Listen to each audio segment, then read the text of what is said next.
নমস্কার।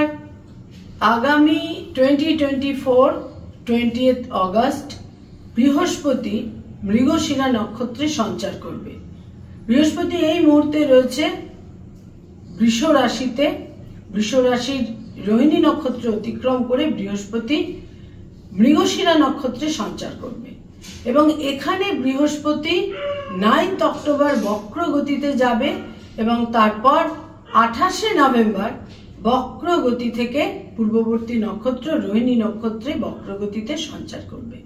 সুতরাং 2024 20th August থেকে 2024 28 নভেম্বর পর্যন্ত বৃহস্পতি মৃগশিরা নক্ষত্রে অবস্থান করে থাকবে। তার মধ্যে 9 অক্টোবর থেকে 28 নভেম্বর পর্যন্ত বৃহস্পতি বক্র গতিতে থাকবে। বৃহস্পতির এই সঞ্চার বা গোচর সিংহ রাশি সিংহ লগ্নের জাতক জাতিকাকে কি ধরনের ফলাফল দিতে চলেছে, সিংহ রাশি সিংহ লগ্নের জাতক জাতিকারা কিভাবে প্রভাবিত হবেন। সিংহ রাশি সিংহ লগ্ন সাইন লিও, যেটা ন্যাচারাল জোডিয়াকের পঞ্চম ঘর 5th হাউস। সিংহ রাশি সিংহ লগ্নের দশমে এই মুহূর্তে বৃহস্পতি অবস্থান করে রয়েছে এবং সেখানে বৃহস্পতি যে নক্ষত্রে সঞ্চার করবে মৃগশিরা নক্ষত্রে, তার অধিপতি হচ্ছে মঙ্গল এবং এই মৃগশিরা নক্ষত্রের দেবতা হচ্ছে চন্দ্র। ফলে চন্দ্র, মঙ্গল এবং বৃহস্পতি এই যে কানেকশন তৈরি হচ্ছে, সিংহ রাশি সিংহ লগ্নের প্রেক্ষিতে বা পরিপ্রেক্ষিতে যে রেজাল্ট বা আউটকাম আমরা দেখতে পাবো, সেখানে প্রথমেই যেটা বিশেষ করে বলা দরকার, বৃহস্পতি আর মঙ্গল তো নিশ্চিত রূপে সিংহ রাশি সিংহ লগ্নের জন্য অত্যন্ত শুভ। মঙ্গল যোগকারক গ্রহ এবং চন্দ্র কিন্তু তাদের দ্বাদশের অধিপতি। বিদেশ যাত্রা, দূর যাত্রার প্রবল সম্ভাবনা থাকছে। বিদেশে কোনো বিশেষ কারণে, কর্মসূত্রে, উচ্চশিক্ষার কারণে, বিদেশে সেটেলমেন্টের কারণে বিদেশ যাত্রার একটা প্রবল সম্ভাবনা থাকছে। জন্মস্থান থেকে দূরে, out of state, out of station, এমনকি দেশের বাইরে যাবারও প্রবল সম্ভাবনা থাকছে। গৃহ পরিবেশে, পারিবারিক ক্ষেত্রে বা গার্হস্থ্য জীবনে বা গৃহগত পরিবেশে একটা বিশেষ শুভ ফল কিন্তু তারা দেখতে পাবেন। কোথাও কোথাও তারা তাদের গৃহ পরিবেশ থেকে দূরেও অবস্থানের সম্ভাবনা তৈরি করে দিচ্ছে, যেমন ঠিক সেই রকমই নতুন ভূমি বা গৃহ লাভের প্রবল সম্ভাবনা। নতুন গৃহ বা ভূমিতে তারা বিনিয়োগ করতে পারেন। তারা এই সময়কালে নতুন গৃহে, ফ্ল্যাটে বা গৃহতে বা ফ্ল্যাটে পজিশন পেতে পারেন।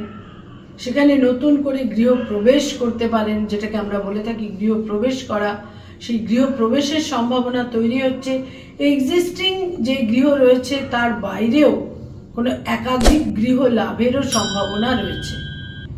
ইনহেরিটেন্সের ক্ষেত্রে বিশেষ শুভ ফল লাভ, উত্তরাধিকার সূত্রে প্রাপ্তির ক্ষেত্রে প্রবল শুভ সময়।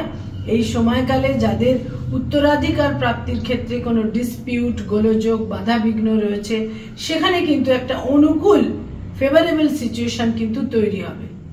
সন্তানের ক্ষেত্র বিশেষ শুভ, সন্তান লাভের ক্ষেত্র শুভ, সন্তানের উন্নতি, অগ্রগতি, সাফল্যের ক্ষেত্রেও কিন্তু বিশেষ শুভ।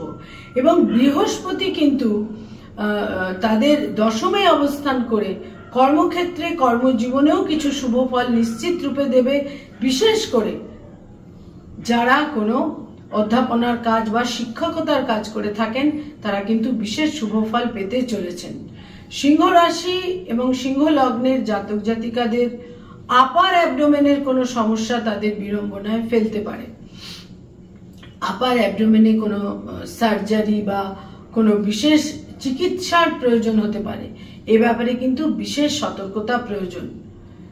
সিংহ রাশি সিংহ লগ্নের ক্ষেত্রে এই মৃগশিরা নক্ষত্রে বৃহস্পতির সঞ্চার তাদের সার্বিকভাবে শুভ ফল দিলেও হেলথের ক্ষেত্রে কিন্তু কিছু গোলযোগের ক্ষেত্র তৈরি করে দিতে পারে। তবে উচ্চ শিক্ষার ক্ষেত্রে, উচ্চ বিদ্যার ক্ষেত্রে প্রবল সাফল্য, আপনারা অ্যাপ্রিসিয়েটেড হবেন এবং সেখানে কিন্তু আপনাদের মেধা স্বীকৃতি লাভ করবে এবং যারা রিসার্চ ওরিয়েন্টেড কাজকর্ম করেন সেখানে বিশেষ সাফল্য লাভের সম্ভাবনা এবং উচ্চ শিক্ষার কারণে দূরযাত্রা বিদেশ যাত্রারও প্রবল সম্ভাবনা থাকছে। সিংহ রাশি সিংহ লগ্নের জাতক জাতিকারাও কিন্তু এই মৃগশিরা নক্ষত্রে বৃহস্পতির সঞ্চার বিশেষ রকমের শুভ ফল এনে দেবে। পিতার শরীর স্বাস্থ্যের প্রতি বিশেষ যত্নশীলতা প্রয়োজন। নমস্কার।